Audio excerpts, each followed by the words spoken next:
Hello and welcome to some more Star Citizen with Alpha 3.9.0, hopefully about to release to wider PTU and then live after that. We now look to the future, at least in this video, to the current plans for Alpha 4.0, the Q2 2020 patch planned for release at the end of June. It's had some features added and absorbed some bits from 3.8 and 3.9, and obviously it's changed a reasonable amount over the last few quarters. It's worth mentioning that these patches see change and bits moved all the time, added and delayed bits, but the goal of these videos is to look at Cloud Imperium's priorities and track those changes. We can see what CIG are currently working on, what they're moving towards, what their sort of like intended goals are at the very least, but typically the roadmaps have mixed success at tracking exactly what's going to be in each patch release from month to month. We do occasionally see major features just moved off or disappear from the roadmap, which is obviously quite frustrating, but that is what it is. The first gas giant planet in-game, Crusader,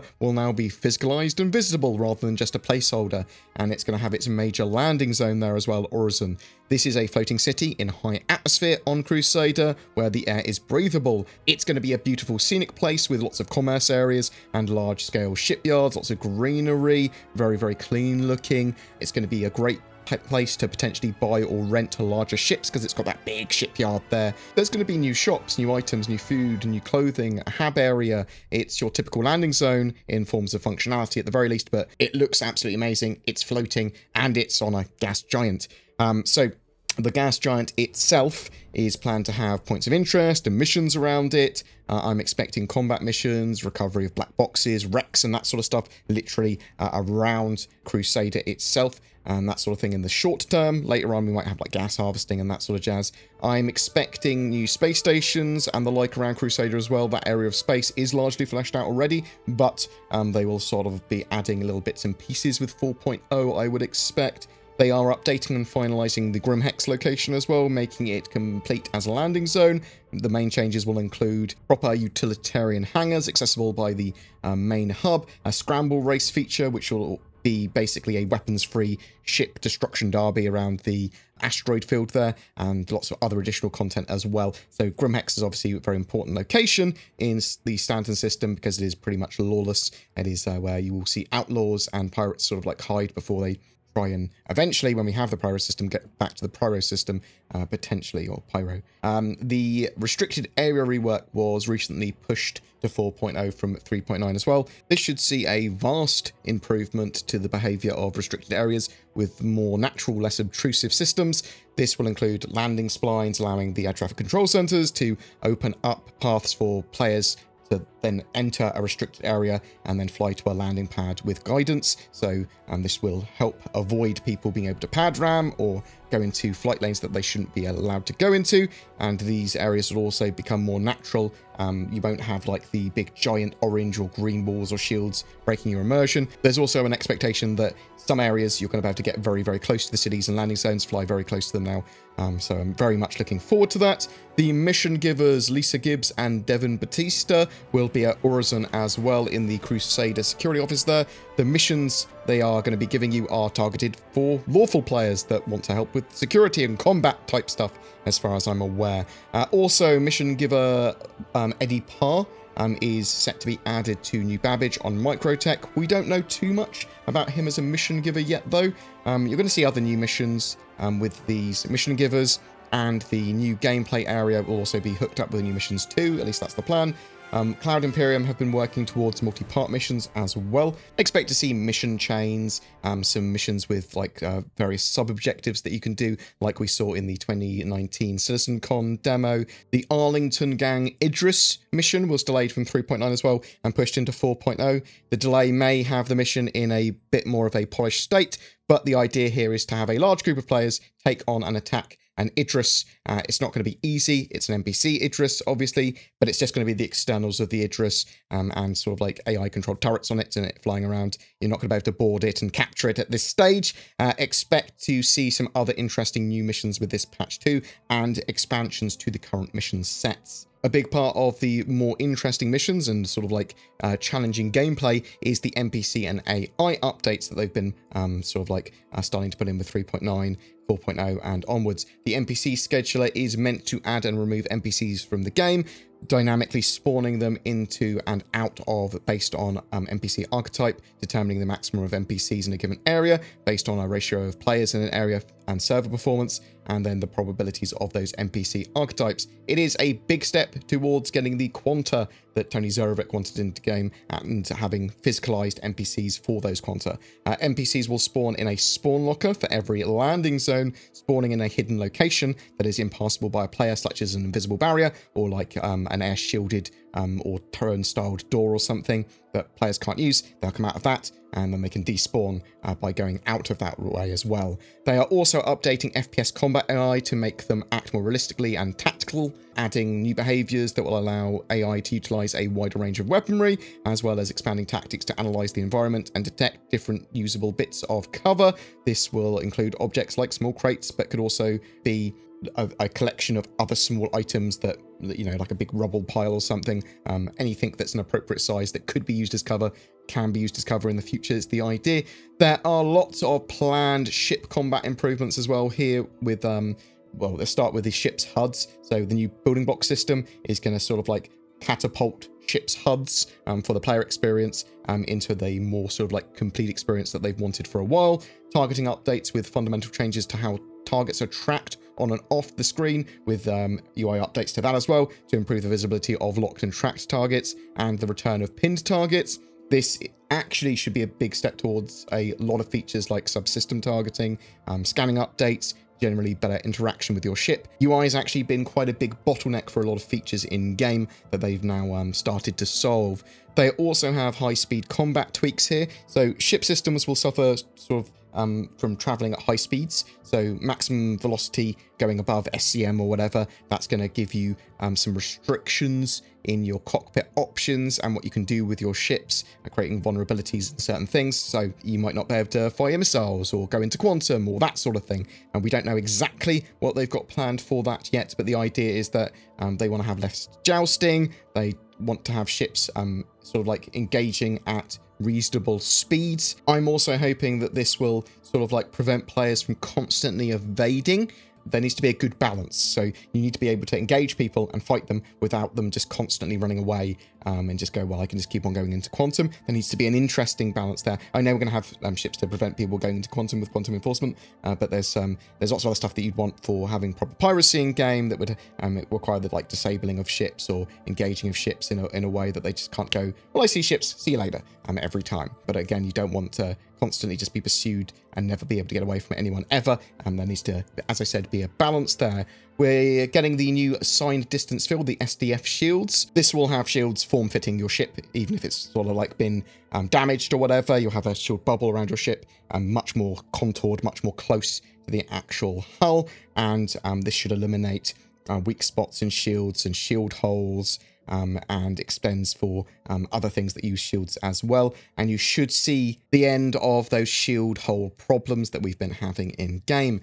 The server to client actor networking rework is one of the more major network code updates that we've been waiting on. Improvements to the downstream networking responsible for communicating actor state from the server down to the client. And this is going to improve the positioning and movement of players and NPCs on your client with improved dead reckoning. And it's going to help reduce sort of perceived lag and instances of rubber banding, meaning better looking movement, better hit prediction, more robust code, and less in the way of desync is all expected there. But it's a good step towards getting those important things in game, like server meshing, like full persistence, like the iCache as well. All of this combined could see general ship combat and AI combatants in a much better place than we currently have. We should also see the dialing in of ship AI and the sort of like navigation and pathfinding updates that were in 3.9. I'm expecting we start to see missions where NPCs can turn up as sort of reinforcements planet side, or during the mission, just more and more NPCs can turn up in appropriate locations in a bit more of a dynamic way. We're going to see body dragging in 4.0, at least it's down here as a feature, allowing for players to move incapacitated or dead characters by dragging their body around the environment. There's also ragdoll improvements here as well for more realistic sort of like death reactions and downed player reactions and NPC reactions.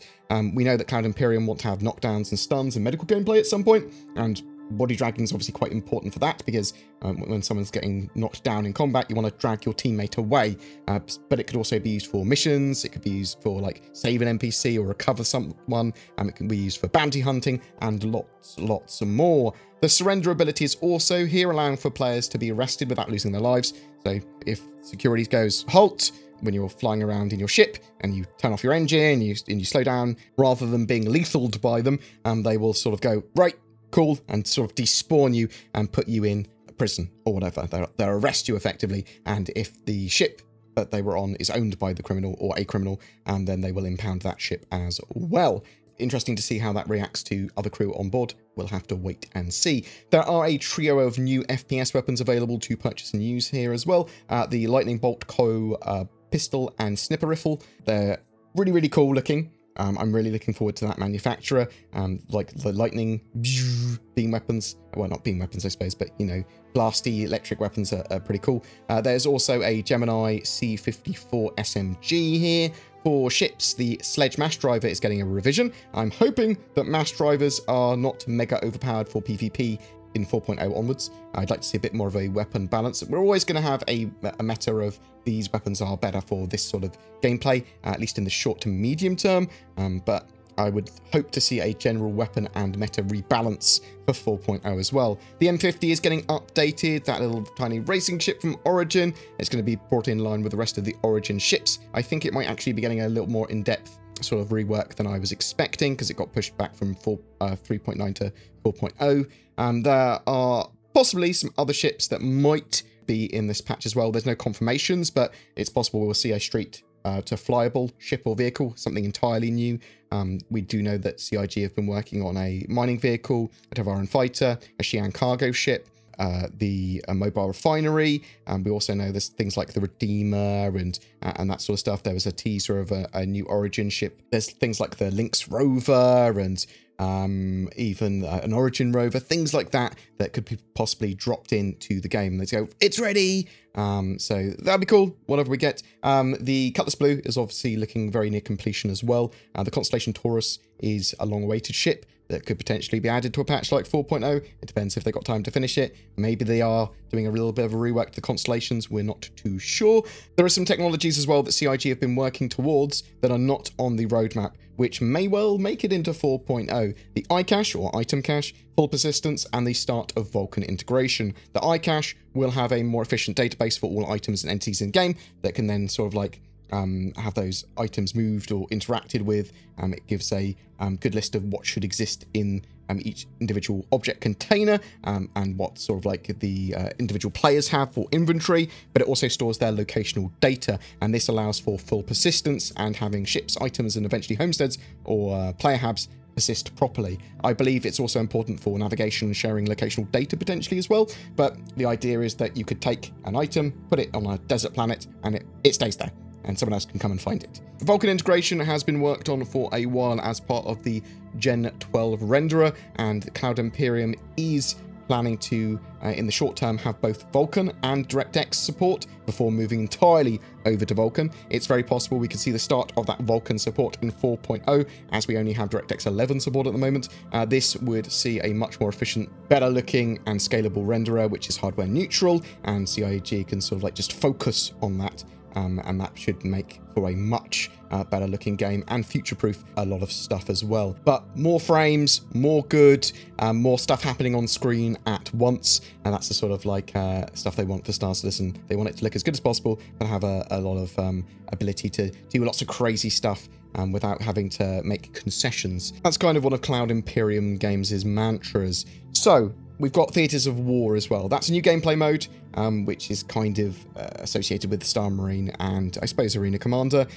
It's a objective-based 20v20, more like traditional Battlefield experience. You are going to be having the sort of scale that Star Citizen offers with its combined arms, with the potential of being on foot, in a vehicle, in a spaceship, on a space station, all in a much more close range that's all sort of like points-based. It's an arcadey experience. It's that sort of stuff. It's quite exciting for me because I played it at at CitizenCon 2019, and I was reasonably impressed. It was it needed polish and that sort of stuff, but I could certainly see the scale of Star Citizen being leveraged to do some pretty cool objective-based gameplay here. It's expected in the first half of 2020 in some form, whether that's going to EVOCATI or whatever, or maybe a wider PTU, or maybe even released with 4.0. It's a possibility. Hopefully it's not going to be delayed, but we could have it before 4.0 as a sort of separate release for testing. We could have it with 4.0. We'll have to wait and see. There's going to be further updates to a huge range of the features of Star Citizen. The inner thought system and weapons modding, tweaks to your inventory. They sort of like want better interaction with the game. There's going to be loads and loads and loads of UI improvements. We typically see more laws with each patch, and Crusader should have more detailed jurisdictions, sort of information with that, and see what laws are there. There might be new commodities, that's very likely. Further additions to prison gameplay as well with those new laws. More recently, the narrative team have also said that the cryptic messages that were in Alpha 3.7 will at some point pay off, and we should see what they're all about at some point. It'd be cool if it's for 4.0. Maybe it's when they get Pyro in or something, though, a little bit later. It's not yet known how the current global situation and Cloud Imperium working from home will affect the 4.0 patch and other patches. It could see delays like 3.9 has seen, and more features pushed back because of that, but we will keep on looking at these roadmaps every so often. But that's sort of what we have on the docket for Star Citizen Alpha 4.0 currently. It's got a lot of potential with a focus on some of those core features, AI and combat improvements, expanded gameplay area, etc., getting the Stanton system almost finished. But I am really wanting to see things like salvage gameplay, enhanced scanning, and location saving and sharing. Actually, some of this is based on getting the UIs in, admittedly, but I'm hoping to see a lot of that by the end of 2020. This list isn't by no means exhaustive at this point, and we could see new features. Do you think I've missed any features at all that might be in 4.0? What forms of missions do you think we might see? Do you think we could see something big that makes it worthy of the 4.0 number, or is it literally just a numbering system and it's sort of like irrelevant? Do you think we might see any particular straight-to-flyable ship with 4.0? What landing zone do you want to make your home in Stanton? Whatever your thoughts or questions, I'd love to hear from you in the comments below. For April, we are giving away a Cutlass Black and Star Citizen game package. Just comment on any of my videos made during this month of April to be in for a chance of winning that. I am a shill for a couple of companies, NordVPN and NordPass. If you are looking for a VPN or a password management system, I recommend you check them out. They've got many benefits over free services, and as I'm pretty security conscious, I love those kind of services. Also, there's Shadow. If you are thinking about getting a new gaming rig or upgrading your gaming PC for Star Citizen or whatever, then consider Shadow instead. It is an internet cloud-based subscription service like Stadia, like GeForce Now, but this one gives you access to a full Windows 10 environment which is fully customizable, and that is significantly better in my opinion, allowing you to do a lot more with it. Check out the links below for them, or use the code BoredGamer for discount. Also, if you wish to support the channel further, there is Patreon, there's the YouTube join member button down below. That really helps. This is a community supported channel, and I wouldn't be able to do what I do without the support that I get. If you want to share these videos, if you want to comment, give feedback, whatever, that is also hugely appreciated. Thanks very much for watching, guys. You take care, and I'll see you in the verse.